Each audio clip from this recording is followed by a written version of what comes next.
saya ke sini melanjutkan perbincangan tadi Bu Uci. Oh iya. Mengenai observasi di kelas. Namun sebelumnya ingin berbincang-bincang dulu sebelum melanjutkan di kelas Bu Uci. Iya, ya. Silakan Bu Dayu. Ya, rencananya Bu Uci ngambil di kelas mana? Maunya saya ambil di kelas 12.7. Oh, 12.7. Kenapa kok ngambil di kelas itu? Kebetulan minggu depan nih emang di sana jadwalnya. Terus saya ingin mengembangkan beberapa kompetensi di sana. Oh gitu.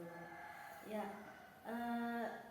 kalau ngambil di kelas 12.7 itu nanti rencana Ibu Uci tujuan pembelajarannya apa?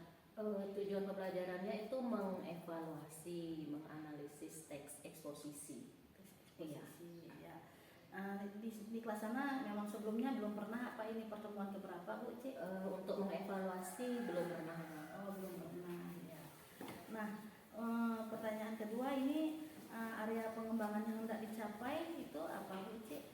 Nanti area pengembangan yang ingin saya capai itu adalah kemampuan komunikasi.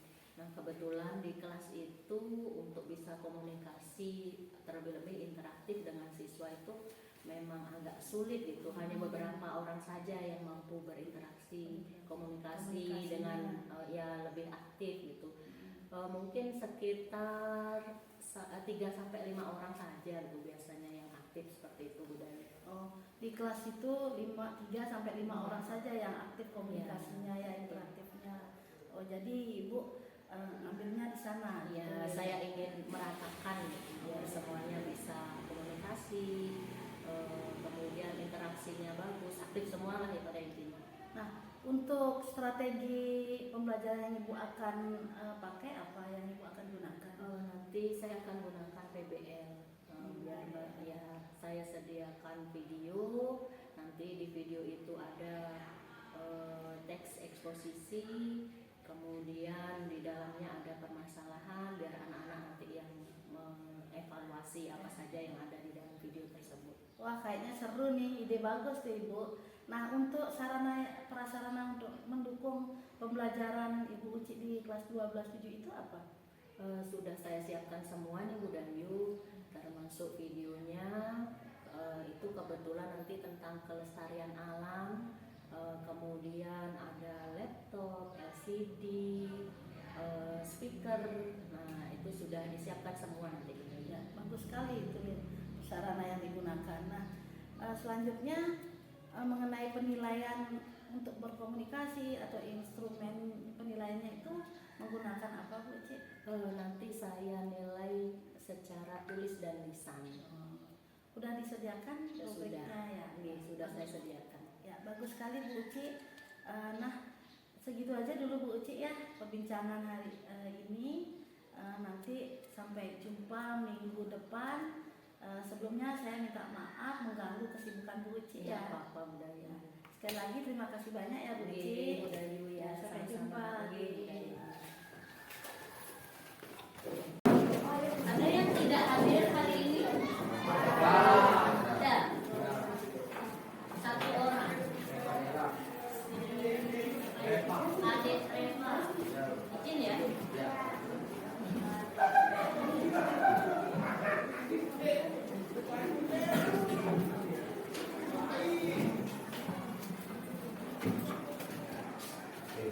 Ya, sebelum kita mulai mempelajari materi, Ibu ingin tahu perasaan kalian masing-masing saat itu.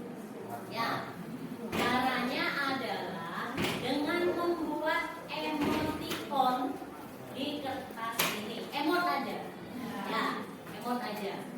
Perasaannya entah itu sedih, bahagia, kecewa, atau ada yang lagi sedang marah. Ya, ini Bu bagikan, nanti silakan digambar emotnya. Ya, digambar emotnya sesuai dengan perasaan kalian masing-masing. Ini nanti dibagi dua ya, 1 ke 2 ya.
lihat dari depan.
Perasaanmu hari ini, lagi dua.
Udah selesai ya? Belum? Ya, agak sulit ya mengungkapin perasaannya.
Sudah?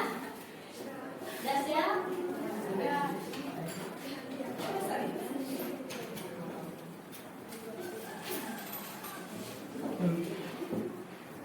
Nggak usah terlalu banyak. Yang penting mengungkapkan perasaan.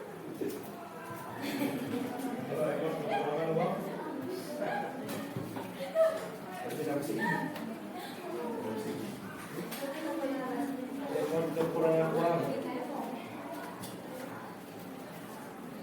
Kalau tak punya pacar, kayak gimana?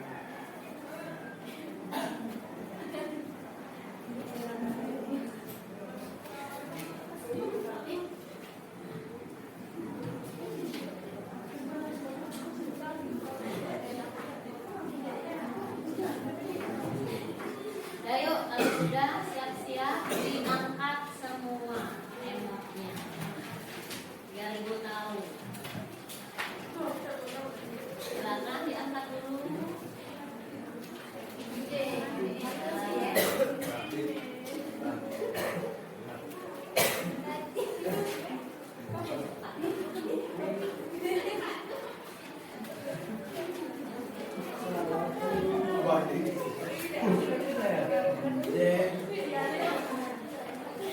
Kenapa jawabannya coba diceritakan?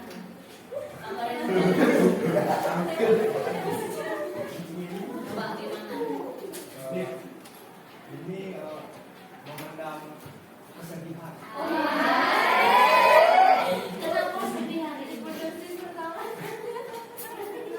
Benar? Oh, benar. Ya ada masalah di luar kalau Oh, gitu ya. Memendam kesedihan. Sekarang yang penuh bintang ya? Ah, ada bintangnya, coba kenapa? Oh, senang untuk belajar hari ini, ya. Kemudian yang sebelah sini. Nah, coba itu kenapa ini?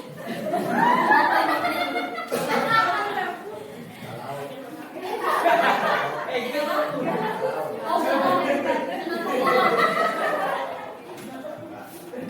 ada hidupnya, ada dirinya, ya. Lengkap dengan katanya galau katanya, ya. Ada yang sedih, ada yang senang, ada yang galau. Sebelah sini, nah yang datar ini kenapa? Mulutnya datar kenapa? Sama ya, rasanya sama hari ini. Punya chemistry berarti ya.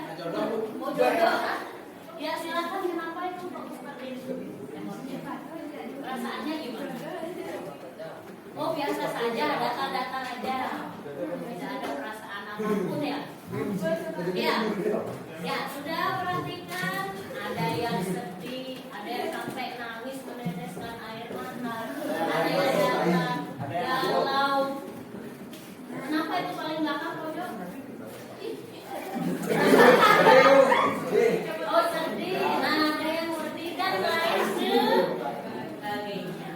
Apapun itu perasaan kalian ya, intinya semua permasalahan pasti bisa kita lalui, bisa kita selesaikan ya. Intinya kita sebagai manusia tetap berusaha.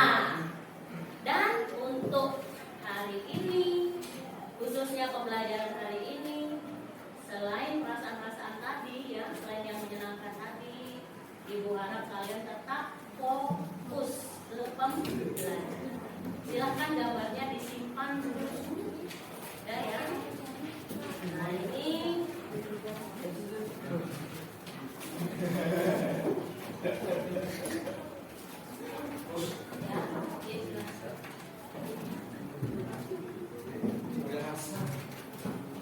Nah, ini kita belajar ini.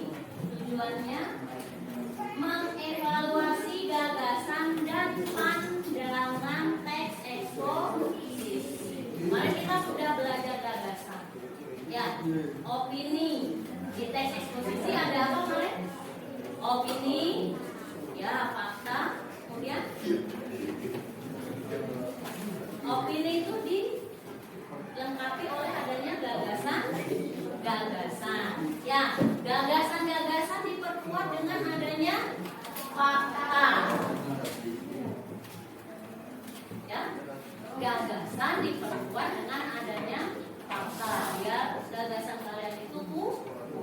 Fakta, realita, contoh, data, bukti. Ya. Nah, kali ini kita akan mengevaluasi gagasan. Ibu sudah bawa teks. Sebelumnya silakan kalian berkelompok masing-masing 4 sampai 5 orang. Silakan berkelompok sekarang. 4 sampai 5 orang.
Sudah dibaca? Sudah dipahami? Jangan dibaca sekilas, tapi baca pemahaman. Ada sesuatu yang kalian dapat dari teks tersebut, ya. Kalau sudah dibaca, sekarang coba satu kelompok perwakilan membaca nyaring. Siapa yang ditunjuk? Yang intonasinya bagus, volume suaranya keras, ya, jelas. Silakan tunjuk satu kelompok, satu orang mewakili membaca nyaring. Mulai dari kelompoknya kita, ya. Ya, silakan. Yang lainnya perhatikan sambil pahami apa yang dibacakan. Urgensi menjaga lingkungan hidup. Lingkungan hidup merupakan segala sesuatu yang ada di sekitar makhluk hidup yang membentuk kesatuan. Ruangan yang di dalamnya terdapat benda-benda, gaya, keadaan, makhluk hidup dan lainnya. Dalam cakupan ruang yang disebut lingkungan hidup tersebut,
jelas? Semua kelompok mendengarkan dengan jelas?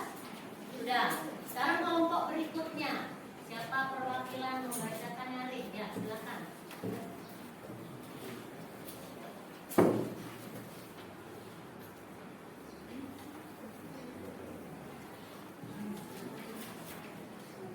Urgensi menjaga lingkungan hidup. Lingkungan hidup merupakan segala sesuatu yang ada di sekitar makhluk hidup yang membentuk kesatuan ruang yang di dalamnya terdapat benda-benda, daya, keadaan, makhluk hidup, dan lainnya. Dalam cakupan ruang yang disebut lingkungan hidup tersebut, manusia dengan makhluk lainnya saling memiliki hubungan timbal balik yang berpengaruh pada kelangsungan hidup dan kesejahteraan makhluk hidup lain. Begitu pentingnya lingkungan hidup bagi manusia dan makhluk hidup lain, di dalamnya nampaknya tak cukup untuk menjadi alasan kuat guna membuat lingkungan menjadi lebih terjaga pelestariannya. Problematika mengenai masalah kerusakan lingkungan hidup ini telah menjadi masalah global di tengah-tengah kehidupan kita. Tentu kita memahami bahwa pelestarian lingkungan hidup merupakan tanggung jawab dari makhluk yang berada di dalamnya tak terkecuali manusia. Dengan demikian, manusialah yang memiliki andil dan tanggung jawab besar terhadap pelestarian lingkungan. Tanggung jawab terhadap lingkungan hidup yang dibebankan kepada manusia nampaknya tidak berbanding lurus dengan apa yang telah dilakukan sejauh ini. Banyak kerusakan alam juga yang disebabkan oleh manusia. Di antaranya adalah penebangan liar, pemburuan liar, pembakaran hutan, dan lain sebagainya. Hal tersebut mengakibatkan rusaknya lingkungan alami hutan, rusaknya ekosistem, berkurangnya fungsi hutan sebagai paru-paru dunia, timbulnya tanah longsor, dan lain sebagainya. Aktivitas penebangan pohon dan pembangunan gedung di kota-kota juga turut menyumbang dampak negatif terhadap rusaknya lingkungan. Dampak yang ditimbulkannya adalah berkurangnya luas tanah untuk resapan air, sehingga dapat berpotensi menimbulkan bencana banjir. Sebagai satu-satunya makhluk yang berada pada cakupan lingkungan hidup yang memiliki akal dan pikiran, tentu menjadi kewajiban manusia untuk menjaga pelestarian lingkungan yang ia tinggali. Beberapa upaya yang dapat dilakukan diantaranya ialah dengan ikut serta dalam segala aktivitas pembenahan lingkungan yang rusak, aktif mengampanyekan pentingnya lingkungan hidup bagi kehidupan, serta menyosialisasikan dampak kerusakan lingkungan bagi makhluk hidup di dalamnya. Sementara langkah nyata yang dapat dilakukan, misalnya dengan tidak membuang sampah sembarangan, mengurangi aktivitas penggunaan bahan bakar fosil yang berpotensi menimbulkan pemanasan global, menanam pohon sebagai investasi kehidupan masa mendatang, dan lain sebagainya. Apapun yang dapat dilakukan demi menjaga pelestarian lingkungan hidup ini menjadi agenda penting yang harus dilakukan demi hidup dan kehidupan yang lebih baik di masa mendatang. Ya. Gimana kelompok lain ada tanggapan? Volume suaranya jelas? Jelas. Intonasinya? Jelas juga. Ya, jadi informasi yang didapat jelas atau tidak? Jelas. Satu kelompok lagi mungkin mewakili. Urgensi menjaga lingkungan hidup. Nah, itu membaca nyaring. Intinya kalian membaca secara apa ya? Volume suara harus keras. Karena nyaring kan? Karena yang mendengarkan juga banyak orang, apalagi yang jauh biar kedengeran. Ya, selain volume suara itu nasi tinggi rendahnya, kemudian kejelasan. Tadi ada beberapa kata yang agak ribet diucapkan, problematika, menyosialisasikan, ya. Nah, hati-hati ketika membaca. Ya, sudah. Nah, sekarang kita di intinya ya. Intinya adalah tadi mengevaluasi gagasan, teks eksposisi. Teks yang kalian baca tadi, yang kalian pahami tadi tentang apa itu lingkungan hidup. Ya, judulnya urgensi menjaga lingkungan hidup. Ada berapa paragraf tadi? Berapa? 4 paragraf.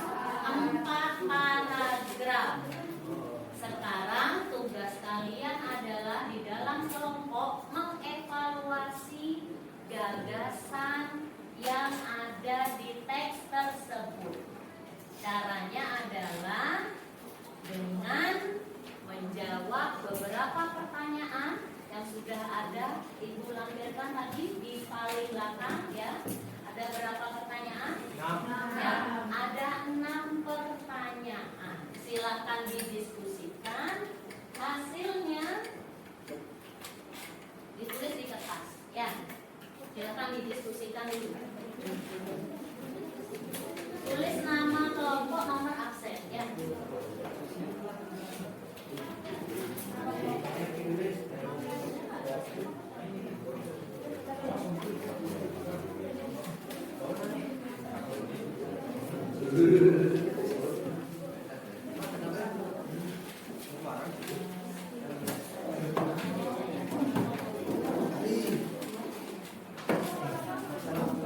Tidak usah isi nama, langsung nama.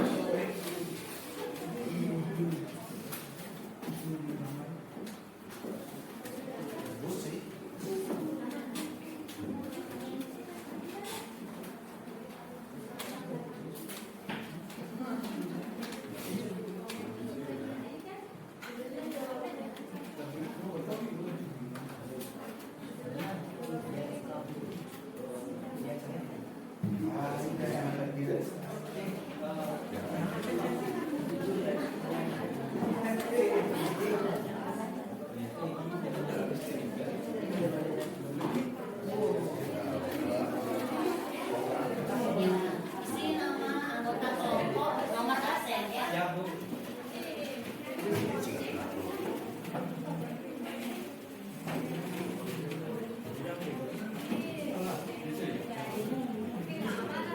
Bu, permisi, Bu. Ya. Yuk, sudah selesai ya? Ya, silakan sampaikan masalah apa. Di sana ada argumen tentunya. Silakan katakan. Kelompok siapa dulu, belakang atau depan? Ya, Marcel dulu deh ya. Ya, Marcel dulu. Jadi di sini saya akan menjawab pertanyaan nomor 1. Pertanyaannya adalah masalah apa yang disampaikan penulis tersebut. Menurut kelompok kami, masalah yang disampaikan oleh penulis tersebut adalah tentang kerusakan lingkungan hidup. Ini berdasarkan judulnya yaitu menjaga lingkungan hidup, dan setelah kami baca dan kami diskusikan ternyata kebanyakan di teks ini disampaikan masalah-masalah yang terjadi di lingkungan hidup dan bagaimana hal tersebut terjadi karena ulah manusia. Demikian yang dapat saya sampaikan. Terima kasih. Ya, berikut kami untuk kelompok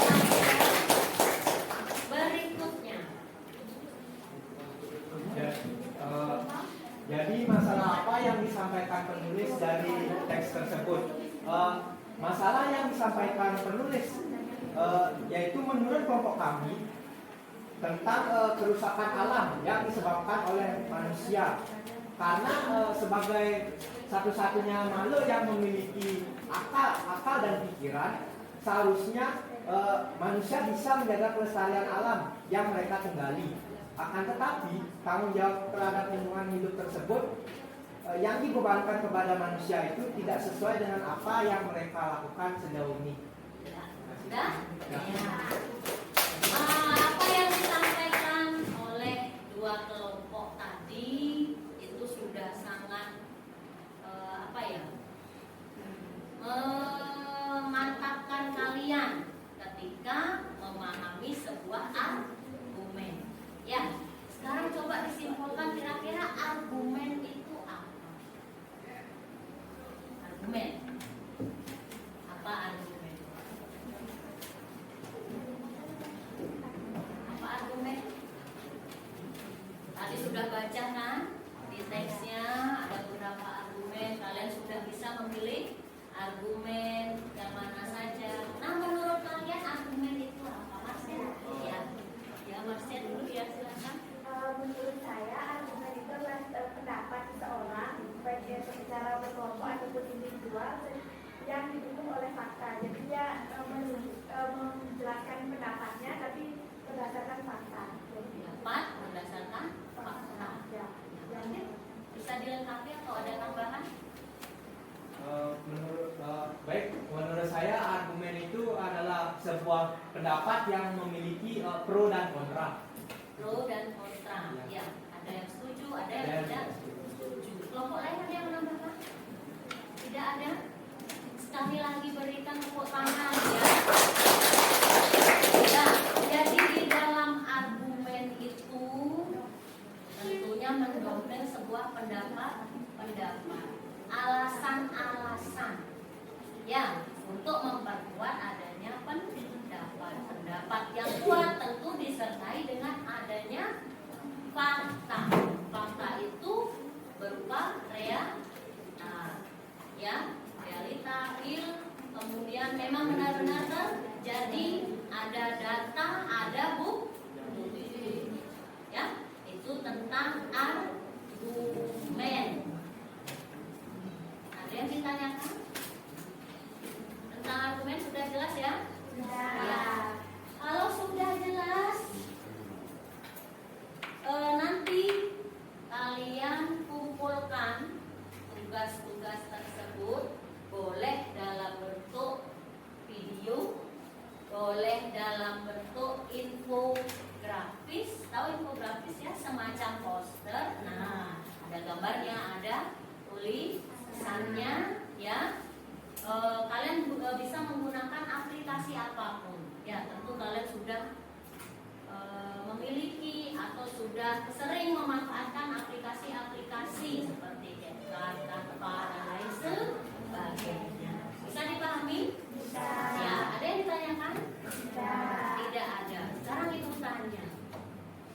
Dari awal sampai akhir belajar tadi, kalau tadi di awal ada perasaan sedih, ya, kemudian galau, ada juga yang senang. Mudah-mudahan yang senang sampai sekarang masih tetap senang. Kira-kira sekarang gimana perasaannya? Senang. Ya, senang.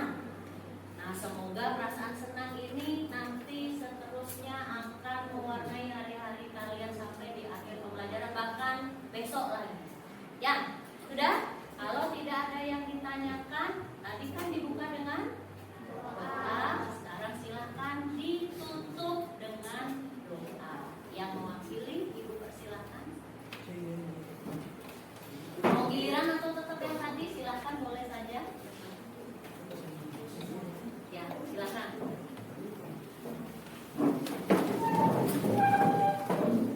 Semua berdiri. Baik, sebelum mengakhiri kegiatan kita. Bagaimana kabarnya? Kabar hari ini baik, saya sehat. Ya, di sini saya menemui Ibu, tujuannya ingin melakukan tindak lanjut pasca observasi di kelas. Ya. Bagaimana perasaan Ibu setelah saya dampingi mengajar di kelas?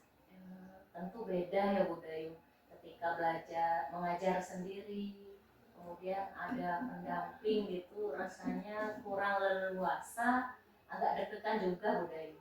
Ya. Jadi setelah saya observasi di kelas, dampingi Ibu mengajar di kelas, adakah hambatan atau tantangan yang Ibu alami? Ya tentu ada. Siswa jadi juga kurang aktif gitu, mungkin mereka juga kurang leluasa jadinya Bu Dayu, karena saya sendiri juga ada deg-degan apalagi siswanya gitu sih. Terus bagaimana upaya Ibu sebagai seorang guru untuk mempertahankan konsistensi Ibu dalam mengajar, terutama dalam hal emosi sebagai guru dan emosinya peserta didik? Ya tentu sebagai seorang guru, saya tidak hanya memberikan teori sebatas lisan. Saya sebagai seorang guru tentu juga harus memberikan contoh, menjadi teladan bagaimana sebaiknya seorang guru terutama dalam mengendalikan emosional. Jadi saya sendiri harus menjadi contoh dulu, kemudian nantinya bisa dilihat oleh siswa dan diterapkan oleh siswa. Jadi sebagai guru kita harus memberikan contoh ya, seperti emosi kita harus stabil gitu dalam proses pembelajaran.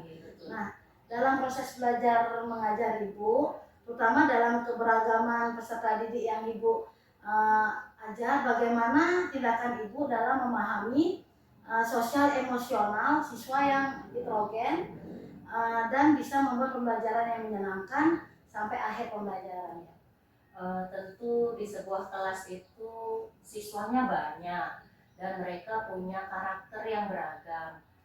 Dengan metode pembelajaran pun satu siswa senang belum tentu juga senang bagi siswa yang lain. Jadi yang saya lakukan pertama kali tentunya adalah melakukan pengamatan sambil mengajar. Saya mengamati siswa, mengobservasi mereka untuk melihat bagaimana sih siswa A, siswa B dan seterusnya, sehingga saya bisa menerapkan untuk bisa mewadahi heterogen tersebut dari siswa tersebut. Nah, untuk area pengembangan yang mana akan Ibu lakukan setelah Ibu tahu tantangan yang Ibu alami di kelas? Tentu saya akan menerapkan pembelajaran yang lebih bervariatif, kemudian sesuai dengan apa yang mereka sukai gitu. Tentu nantinya juga akan dikaitkan dengan materi yang akan saya ajarkan. Jadi nanti pembelajaran bisa berjalan sesuai dengan rencana, kemudian juga lebih menyenangkan. Nah, untuk area pengembangan Ibu juga, nanti siapa yang akan terlibat dan Ibu rencananya kapan akan melakukan? Ya, yang terlibat siswa sudah pasti, kemudian tidak lupa juga saya selalu melibatkan teman, rekan sejawat untuk nantinya bisa komunikasi, kemudian sharing. Tentu mereka juga memiliki banyak pengalaman. Kemudian saya akan menerapkan ini kalau lebih cepat lebih baik, tapi melihat waktu sekarang ini sepertinya pembelajaran akan segera berakhir, kemudian SAS akan segera berlangsung, jadi bisa saya laksanakan di awal semester depan. Ya, betul Bu Uci ya. Rekan sejawat itu penting sekali ya untuk kita berbagi gitu ya. Nah, demikian dulu Bu Uci untuk perbincangan hari ini. Terima kasih sekali lagi atas waktunya untuk sudah meluangkan waktu untuk saya. Terima kasih Bu Uci ya.